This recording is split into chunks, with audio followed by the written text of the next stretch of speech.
দীর্ঘ প্রতীক্ষার অবসান ঘটিয়ে অবশেষে কফিনবন্দি হয়ে নিজ ভূমে ফিরলেন লেবাননে ইসরায়েলি ড্রোন হামলায় নিহত সাতক্ষীরার দুই প্রবাসী শফিকুল ইসলাম ও নাহিদুল ইসলাম।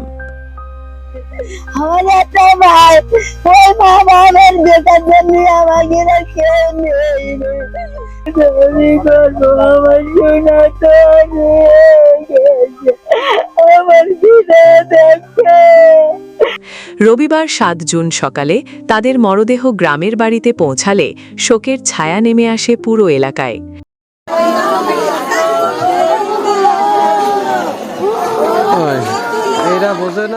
আহাজারি আর কান্নায় ভারী হয়ে ওঠে পরিবেশ।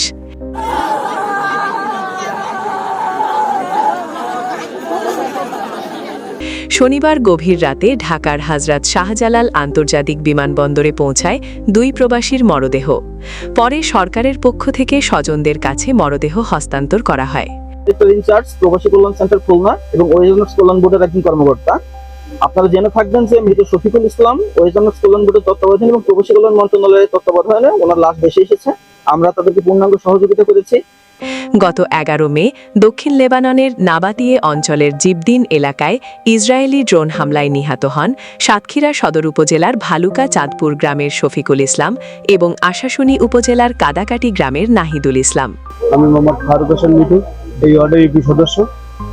তো আসলে যে ছেলেটা নিহত হয়েছেন, এই ছেলে গত রমজান মাসেই লেবাননের উদ্দেশ্যে রওনা হয়। হঠাৎ আমরা জানতে পারি ১ মাস আগে সে লেবাননে ড্রোনের হামলায় নিহত হয়েছে। আসলে ছেলেটা খুবই সাদা মনের মানুষ ছিল, হাসি খুশি ছেলে ছিল।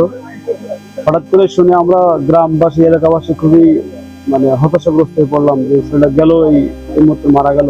খুবই দুঃখজনক ঘটনা। তো আমরা সরকারের কাছে দাবি করছিলাম যে তার লাশটা আমরা দ্রুত ফেরত পাই। আল্লাহ পাকের মেহেরবানি, সরকারের সহযোগিতায় আমরা দ্রুত লাশটা পেয়েছি। স্থানীয় জনপ্রতিনিধিরা জানান, জোহরের নামাজ শেষে নিজ নিজ গ্রামের পারিবারিক কবরস্থানে তাদের দাফন সম্পন্ন হওয়ার কথা রয়েছে।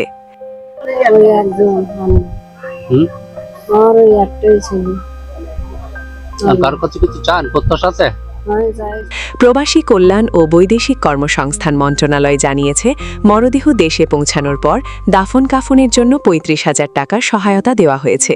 এছাড়া ওয়েজ আর্নার্স কল্যাণ বোর্ড ও জীবন বীমার আওতায় নিহতদের পরিবার ১৩ লাখ টাকা করে আর্থিক সহায়তা পাবে। যে ওনার লাশ এয়ারপোর্টে আসার পরে ওনারা প্রাথমিকভাবে ৩৫,০০০ টাকার একটা চেক পেয়েছে। পরবর্তীতে উনি বৈধভাবে দেশের বাইরে যাওয়ায় উনি এককালীন বাংলাদেশ সরকারের পক্ষ থেকে ৩ লক্ষ টাকা আর্থিক অনুদান এবং জীবন বীমার কাছ থেকে ১০ লক্ষ টাকা পাবেন এবং পুরো টাকার প্রসেসটা হবে আমাদের অফিস থেকে। তবে স্বজনদের ভাষ্য, কোনো আর্থিক সহায়তাই তাদের প্রিয়জন হারানোর শূন্যতা পূরণ করতে পারবে না। আর তার দুটি কন্যা সন্তান আছে। বড় সন্তানটা, মেয়েটা খুবই ব্রিলিয়ান্ট স্টুডেন্ট, তাকে জন্য চাকরি ব্যবস্থা করে দিন সরকার। সরকারের কাছে আমাদের দাবি জানাচ্ছি এলাকাবাসীর পক্ষ থেকে। জীবিকার সন্ধানে বিদেশে যাওয়া দুই মানুষ শেষ পর্যন্ত কফিনবন্দি হয়ে দেশে ফিরেছেন, যা পুরো এলাকায় গভীর শোকের সৃষ্টি করেছে। দেখছিলেন সাতক্ষীরা প্রতিনিধি আবু জাফরের রিপোর্ট। ধন্যবাদ।